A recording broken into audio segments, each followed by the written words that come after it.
देखिए, सीताराम केसरी जी के बाद मल्लिकार्जुन खड़गे साहब दूसरे नेहरू गांधी परिवार से अलग अध्यक्ष बने।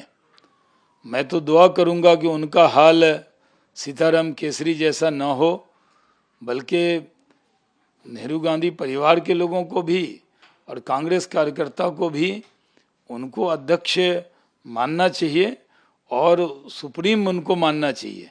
अगर जिस तरह कांग्रेस के अंदर आज हालात हैं, सिर्फ ये कह देना कि वो अध्यक्ष बन रहे हैं या बनाए गए हैं, इस पर बहुत ज़्यादा चर्चा है।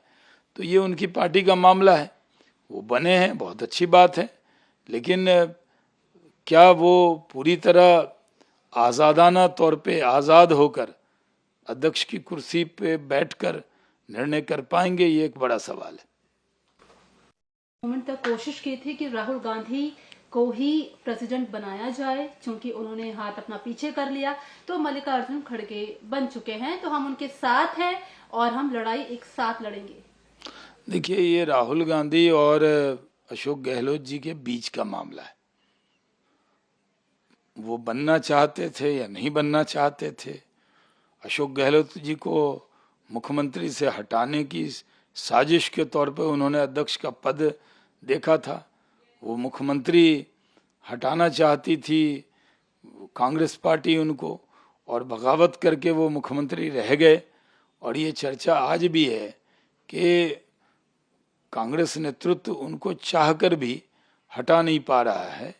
वो कांग्रेस में हैं ज़रूर, लेकिन वो कांग्रेस आई नहीं, कांग्रेस गहलोत के नेता हो गए, क्योंकि जो ऑफिशियल मीटिंग थी सीएलपी की वो हो नहीं पाई।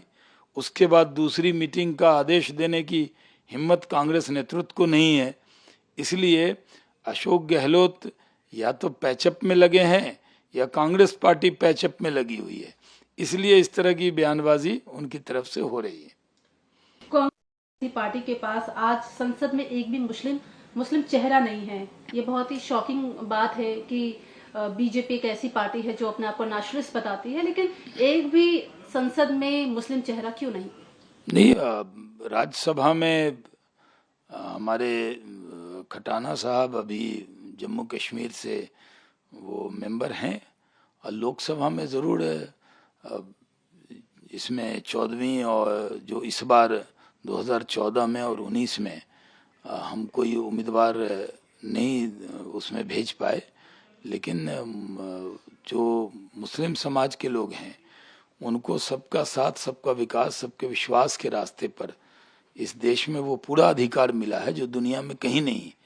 और इतनी बड़ी आबादी है, और उस आबादी की जितनी चिंता और बराबर का हक भारत में मिला हुआ है, ये दुनिया के लिए एक मिसाल है। मुसलमानों की टोपी दाढ़ी उनके खान पान से खतरा है, ऐसा ओवैसी साहब का कहना है। बीजेपी पर एलिगेशन लगा रहे हैं कि सबका साथ, सबका विकास, सबका विश्वास जैसे बयानबाजी देते हैं, लेकिन मुस्लिम पहचान को भारत में खत्म करने का प्रयास कर रही है बीजेपी।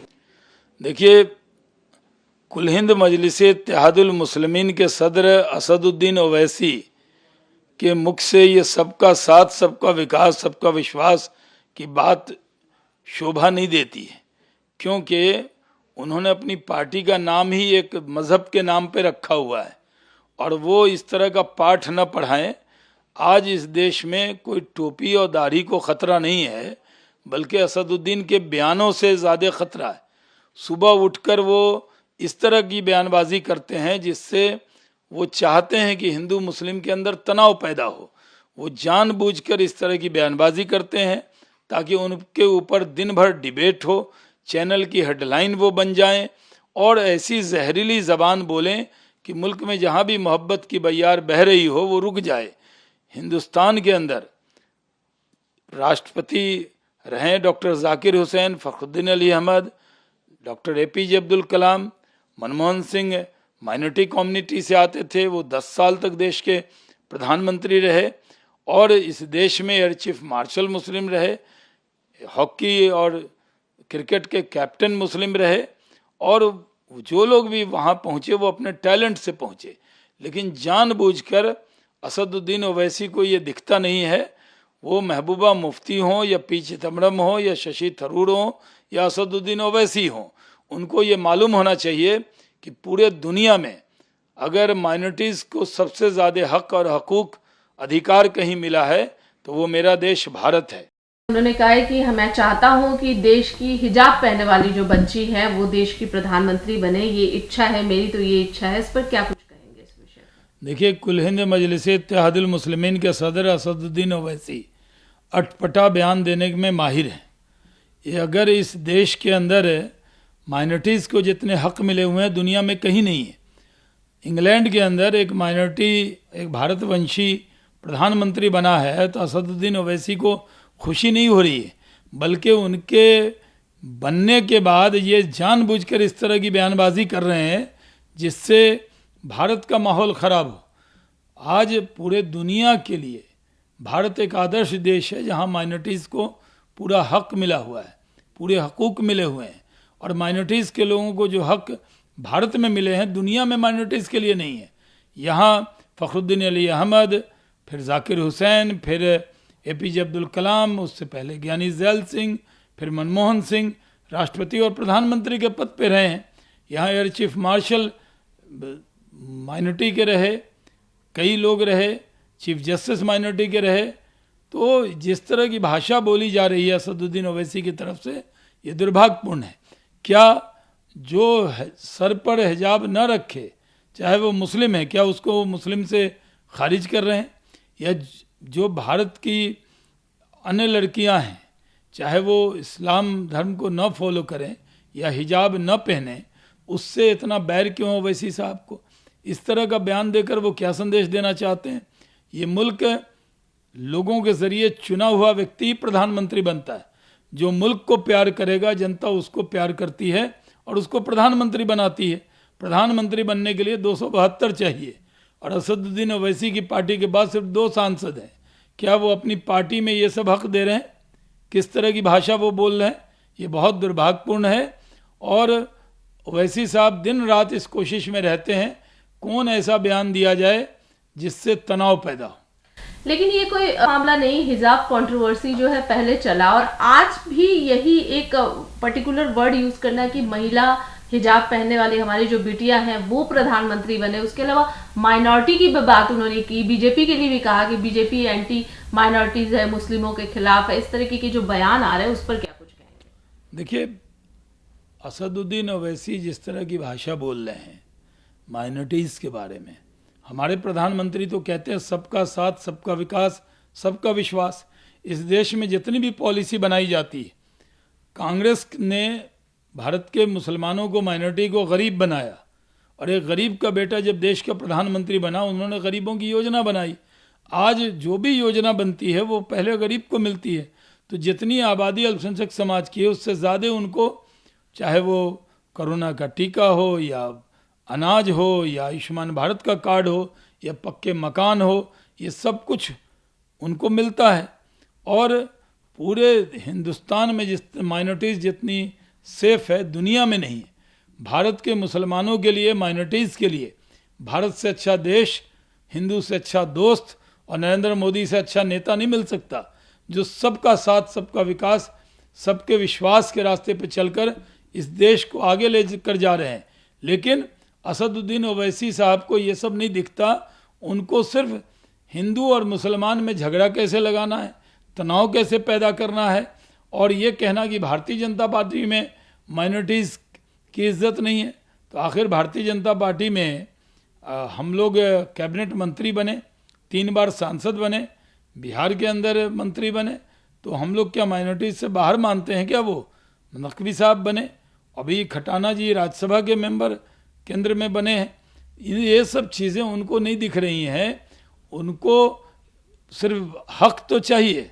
क्या अगले लोकसभा के चुनाव में ओवैसी साहब अपील करेंगे कि माइनॉरिटी के लोग ज़्यादा से ज़्यादा बीजेपी को वोट दें, ज़्यादा से ज़्यादा बीजेपी को उम्मीदवार को जिताएं, ताकि बीजेपी जो काम बिना MP जीते हुए कर रही है, वो जीतने के बाद और ज़्यादा अच्छे से करेगी? तो जिस तरह की भाषा वो बोल रहे हैं ये दुर्भाग्यपूर्ण है। ऐसी भाषा उनको नहीं बोलनी चाहिए। कि जो फोटो है वो होनी चाहिए, महात्मा गांधी के साथ उनकी भी फोटो होनी चाहिए। जब इंडोनेशिया में ऐसा हो सकता है तो भारत में क्यों नहीं? देखिए, ये उनका जो बयान है वो बयान सिर्फ चुनाव को ध्यान में लेकर दिया हुआ बयान है। वो हर विषय पे बयानबाजी करते हैं। पहले तो ये बताएं कि गांधी जी से इतना बैर क्यों है। गांधी जी की तस्वीर तो खुद दिल्ली सरकार और पंजाब सरकार से हटा दी। अपने जब मुख्यमंत्री बने थे तो खुद गांधी जी की समाधि पर जाके शपथ लिया था, और आज गांधी जी के नाम से ही उनको नफरत हो गई है। तो ये जवाब उनको देना चाहिए कि गांधी जी से इतना बैर क्यों है। और जहाँ तक नोट पे क्या लगना चाहिए नहीं लगना चाहिए, ये उनको सपने आते हैं। आखिर उनको ये बताना चाहिए कि इस देश में जब भी जो उनके पहले के बयान हैं, चाहे वो बयान स्वास्थ्य चिन्ह पर जब झाड़ू चला दी थी उसको लेकर, या उनके बयान जो पहले राम मंदिर पर थे, जिस तरह की बयानबाजी उन्होंने की और जिस तरह के लोगों को उन्होंने अपने साथ रखा, उस पर उनको खेद है कि नहीं?